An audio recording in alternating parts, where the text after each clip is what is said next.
नमस्कार, मी अजय गौड. माझ्या युट्यूब चॅनलमध्ये मित्रांनो तुमचं स्वागत आहे. विषयाचं टायटल तुम्ही वाचत असेल की 2029च्या ज्या लोकसभेच्या निवडणुका होणार आहेत त्या लोकसभेच्या निवडणुकीमध्ये मी पुढील निवडणूक सुनील तटकरे यांच्या विरोधात लढीन असे म्हणणारे शिवसेना शिंदे गटाचे अलिबागचे आमदार महेंद्र दळवी हे जर आपण आताची जर गणितं बघितली, जर तटकरे आणि शिंदे गटाचा जो वाद चव्हाट्यावर आल्याच्या नंतरची गणिते बघितली तर 2029 मध्ये ज्या निवडणुका होणार आहेत त्या 2029च्या निवडणुकीमध्ये आमदार महेंद्र दळवी हे 1,06,735 मतांनी सध्याच्या परिस्थितीमध्ये तटकरे यांच्या पुढे असणार आहे. तर मित्रांनो, तुमच्या स्क्रीनवर बघू शकता सध्या 2024च्या निवडणुकीमध्ये लोकसभेच्या ज्या निवडणुका झालेल्या होत्या त्याच्यामध्ये कशा पद्धतीने महायुतीमधून तटकरे यांना मतं मिळाली होती.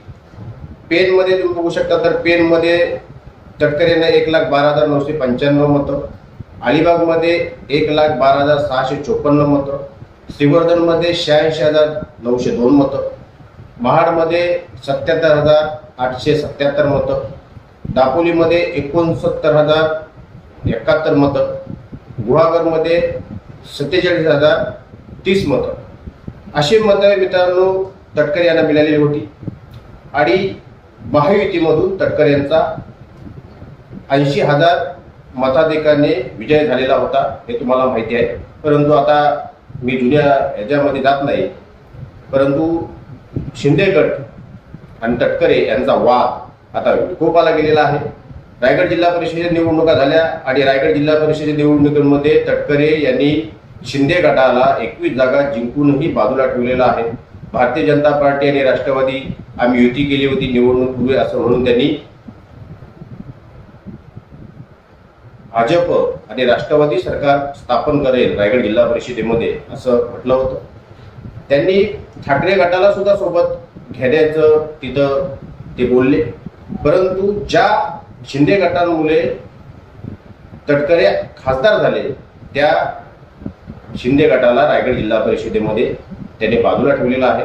आणि त्याच्यामुळे येणाऱ्या 2029च्या ज्या निवडणुका असणार आहेत त्या 2029च्या निवडणुकीमध्ये फक्त 2.5 वर्षाचा कार्यकाळ राहिलेला आहे. आणि 2.5 वर्षाच्या कार्यकालामध्ये आता तटकरेंना बरीच जमवाजमव करावी लागेल. मित्रांनो, तुमच्या स्क्रीनवर बघू शकता तटकरे ही 2029ची निवडणूक त्यांच्यासाठी किती कठीण असणार आहे. जर आपण विचार केला तर आमदार महेंद्र दळवी तटकरेंचे जर काही विरोधक असले तर आमदार महेंद्र दळवी यांच्याकडे अलिबागमध्ये जे स्वतः आमदार आहेत त्यांच्याकडे 1,12,654 मतं आहेत, महाडमध्ये त्यांच्याकडे 77,877 मतं आहेत, दापोलीमध्ये 69,071 मतं आहेत आणि गुहागरमध्ये पण आपण पाहिलं तर 47,030 मतं ही आमदार महेंद्र दळवी यांच्याकडे असणार आहेत. टोटल जर आपण मानले मित्रांनो 3,06,632 मतं ही आमदार महेंद्र दळवी यांच्या वाट्याला सध्याच्या कंडिशन मध्ये आहेत.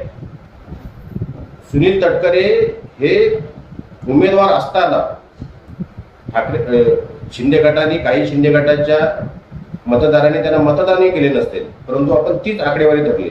ज्यावेळी शिंदे गटाचा उमेदवार असेल त्यावेळी ही आकडेवारी वाढेल.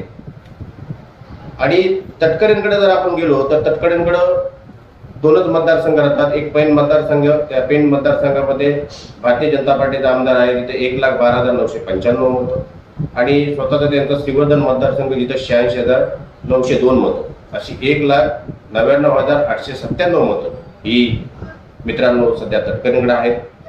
आता जर आपण विजयाचं जर गणित बघितलं, महाविकास आघाडीला आपण बाजूला ठेवूया, कारण का महाविकास आघाडीची आता परिस्थिती फार खालावलेली आहे सध्या रायगड दक्षिण रायगडमध्ये. जर मित्रांनो आपण आता ही जर परिस्थिती जर आपण पाहिली तर आमदार महेंद्र दळवी यांचा शिंदे गट जे उर्वरित जे मतदारसंघ आहेत ज्या मतदारसंघामध्ये भाजपचा आणि राष्ट्रवादी काँग्रेसचा आमदार आहे तिथे सुद्धा शिंदे गटाची मतं आहेत. म्हणजे शिंदे गटाला मित्रांनो पेनमध्ये आणि श्रीवर्धनमध्ये टार्गेट करावं लागेल. आणि या पेन आणि श्रीवर्धनमध्ये सुद्धा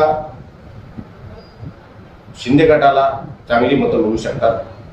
कारण की प्रत्येक मतदारसंघामध्ये ही शिंदे गटाची मतं आहेत. तसंच आपण ज्या 2-4 मतदारसंघ जे उर्वरित राहतात त्याच्यामध्ये अलिबागमध्ये तटकरे यांना भरपूर जोर लावावा लागेल, महाडमध्ये जोर लावावा लागेल, दापोलीमध्ये जोर लावावा लागेल, गुहागरमध्ये जोर लावावा लागेल. हे 4ही मतदारसंघामध्ये शिंदे गटाचे 3 आमदार आहेत आणि एक थोड्या मार्गाने मागच्या वेळेला 2024च्या निवडणुकीमध्ये तो पडलेला होता. तर मित्रांनो, अशा पद्धतीने येणारी जी निवडणूक आहे, जर समजा आमदार महेंद्र दळवी हे खासदारकीच्या उमेदवार सुनील तटकरे यांच्या विरोधात उभे राहिले तर मात्र मित्रांनो तटकरे यांना भरपूर जड जाणार आहे. कारण की भारतीय जनता पार्टी आणि राष्ट्रवादी यांची मतं जुळवाजुळव करताना तटकरेंच्या नाकी न येते आणि आमदार महेंद्र दळवी यांच्याकडे मात्र तिन्हीच्या तिन्ही मातब्बर आमदार हे सध्या मतदारसंघामध्ये आहेत. चौथा जो त्यांचा उमेदवार आहे तो महायुतीमध्ये त्यांच्याकडे जातो, तिथे सुद्धा शिंदे गटाचा उमेदवार गुहागरमध्ये आहे. त्यांनाही चांगली मतं ही 2024च्या निवडणुकीमध्ये मिळालेली आहेत. म्हणून मित्रांनो, कदाचित आमदार महेंद्र दळवीच सुनील तटकरे यांच्या विजयी रथाला तिथे अंकुश लावू शकतात आणि स्वतः आमदार महेंद्र दळवी यांनी सांगितलेलं आहे की मी पुढच्या वेळेला खासदारकीची निवडणूक लढवणार. त्यांच्या तोंडाने ते बोललेले आहेत. म्हणून ही आकडेवारी मित्रांनो तुमच्या समोर सांगितली. या आकडेवारीमध्ये जर आपण पाहिलं तर निश्चितच महेंद्र दळवी यांचं पार्ट इथं जड आहे हे आपल्याला इथं दिसतंय. ही एक छोटीशी बातमी बनवावी, कारण की आता तुम्ही म्हणाल की 2.5 वर्ष ह्या निवडणुकीसाठी अजूनपर्यंत आहेत.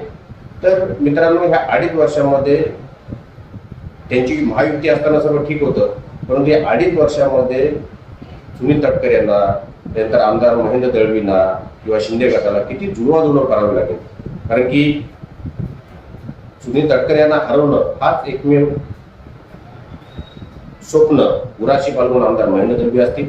कारण की त्यांच्या पत्नी 21 जागा जिंकूनही त्यांच्या पत्नी जिल्हाध्यक्ष रायगड जिल्ह्याच्या जिल्हा परिषद अध्यक्ष होऊ शकल्या असत्या, परंतु सुनील तटकरे यांनी 2-3 वेळा त्यांना जिल्हा परिषद अध्यक्षाच्या बाबतीत फसवलेलं आहे.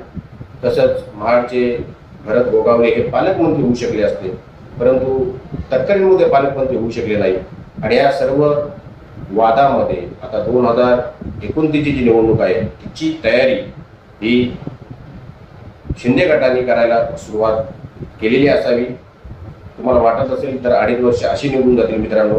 आणि या 2.5 वर्षामध्ये काय काय आता जेवढेला शिंदेगड रायगड जिल्हा परिषदमध्ये विरोधी पाखावर बसेल त्यावेळी आपल्याला अजून काय काय पुढे पाहायला मिळेल हे तुम्हाला पाहावे मी माझ्या माध्यमातून वारंवार सांगत जाईल. तुर्तास मित्रांनो इथेच सांगतो, जर काम आवडलं असेल लाईक करा, शेअर करा, सबस्क्राईब करा. धन्यवाद.